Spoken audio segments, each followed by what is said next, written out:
NZ TV کے معزز دوستو، السلام علیکم۔ دوستو، آج ہم بات کرنے جا رہے ہیں دنیا کا سب سے بڑا ہوٹل کے بارے میں۔ دوستو، یہ ہوٹل جرمنی کے بالٹک سمندر کے روئکنگ نامی جزیرے پر واقع یہ ہوٹل دنیا کا بڑا ہوٹل جانا جاتا ہے۔ اس ہوٹل کو ہٹلر بھی کہا جاتا ہے۔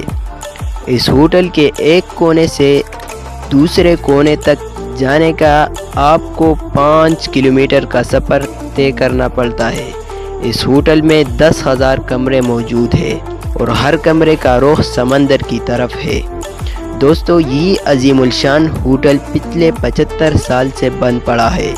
دراصل یہ ہوٹل ہٹلر نے 1936 میں تعمیر کرنا شروع کیا تھا۔ یہ ہوٹل فوجیوں اور جرمن فیملیز کے لیے تعمیر کروایا تھا۔ ہٹلر چاہتا تھا کہ وہ اپنے فوجیوں کے لیے دنیا کا سب سے بڑا ہوٹل بنوائے تاکہ وہ اور اس کے فیملیاں یہاں آ کر چھٹیاں گزار سکیں۔ یہ ہوٹل تقریباً مکمل ہو چکا تھا، لیکن پھر جنگ پڑ گئی اور ہوٹل کا کام روکنا پڑا۔ اس ہوٹل میں 8 بڑی بڑی بلڈنگ بنائی گئی ہے۔ اس ہوٹل کو تقریباً 9,000 مزدوروں نے 3 سال میں مکمل کرنا تھا۔ ہٹلر نے سوچا کہ اس ہوٹل میں cinema, school, hospital, swimming pool اور ہر قسم کی آسائش موجود ہے۔ اگر ہم اس ہوٹل کو اس وقت کا ایک عجوبہ سمجھے تو غلط نہیں ہوگا۔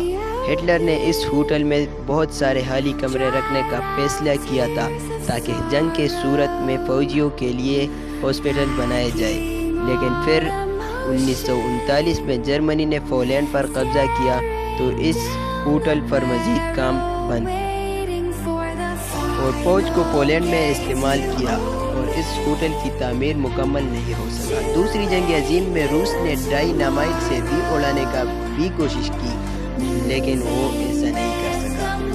اس ہوٹل کے ورکرز نے ہٹلر فوجیوں کے لیے ہتھیار رکھنے کے لیے گودام بنائے اور اس کے بعد یہ ہوٹل خالی پڑا رہا۔ 1990 میں ایسٹ اور ویسٹ جرمنی کے اکٹھے ہونے کے بعد 400 فیٹ کا ہاسٹل بنا دیا تھا، لیکن پھر یہ ہاسٹل بھی بند ہوا۔ دوستو، اگر آپ کو ہمارا یہ ویڈیو پسند آئی ہو تو ہمارا حوصلہ افزائی کے لیے اس چینل کو سبسکرائب